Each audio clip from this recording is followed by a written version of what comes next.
वक्रतुंड महाकाया सूर्यकोटि समप्रभा निर्विघ्नं कुरु मे देवा सर्वकार्येषु सर्वदा। या देवी सर्वभूतेषु मातृरूपेण संस्थिता नमः तस्यै नमः तस्यै नमः तस्यै नमो नमः। बड़ा सुंदर फल फल जाते अम्बे मैया खोलू ने अपन के बारी हम आयल छी अहिक दुआरी माँ।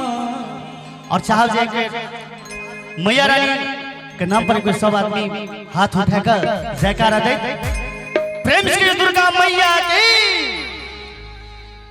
पनि सागा मरे नीरे दादा पनि सागा मरे नीरे दादा नीरे सा सा रे सा सा नीरे सा सा सा ग म नीरे सा सा रे सा सा नीरे सा सा सा सा सा रे रे रे धा धा धा पदनी सा गा सा सा नी धनी नी धनी धा धा पदनी सा अम्बे मैया खोलू ने अपन के बारी अम्बे मैया खोलू ने अपन के बारी हम आयल छी हम आयल छी हम आयल छी अही के दुआरी अम्बे मैया खोलू ने अपन के बारी मैया खोलू ने अपन के बारी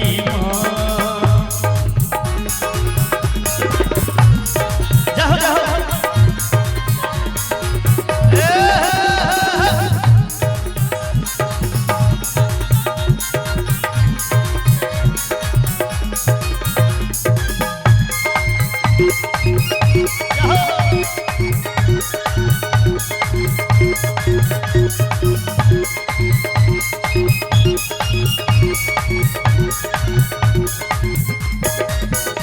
हम दुखिया बनल भटकी संसार में काफी जिंदगी को नामा एहन हाल में।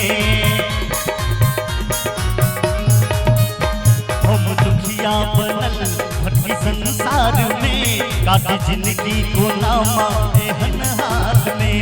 हम रही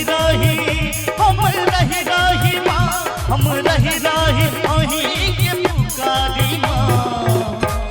कि यहाँ सबका आनंद आबि रहे हाँ आनंद आबि रहे हाँ। कहे छे अकर से शान में रहना मुर्दों की पहचान होती है। अकर से शान में रहना मुर्दों की पहचान होती है। मैया रानी के भजन में ताली वही बजाते हैं जिनके दोनों हाथों में जान होती है। अपने सब जानदार श्रोता छे प्रेम से माता रानी की। हम रही अही के पुकारी माँ अम्बे मैया खोलू ने अपन के बारी अम्बे मैया खोलू ने अपन के बारी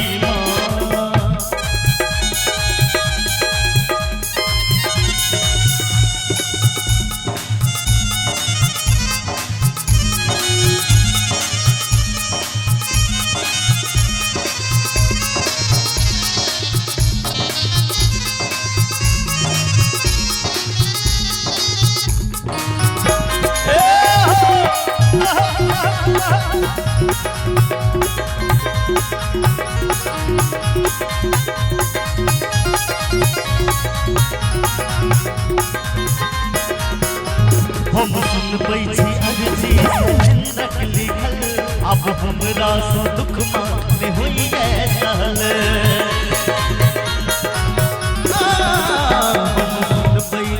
सैलेंद्र लिखल अब हमरा सो दुख माने हुई है सहल कभी सुन मैया कभी सुन मैया कभी सुन मैया दीपक लाचारी कितने सुंदर भाव है जे हम सुनबै छी अर्जी शैलेंद्र के लिखल अब हमरा से दुख माने होइए सहल आ कितने सुंदर भाव छै जे गाबी सुनबै दीपक लाचारी एक बार मीठ मीठ ताली से अम्बे मैया खोलो ने अपन के बारी अम्बे मैया खोलो ने अपन के बारी हम आयल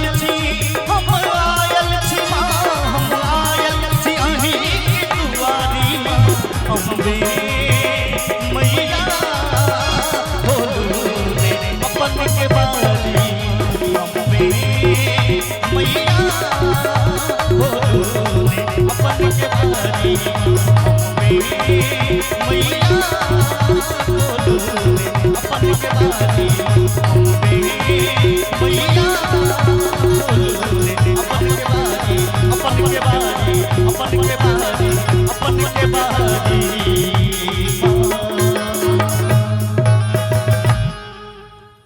जय हो।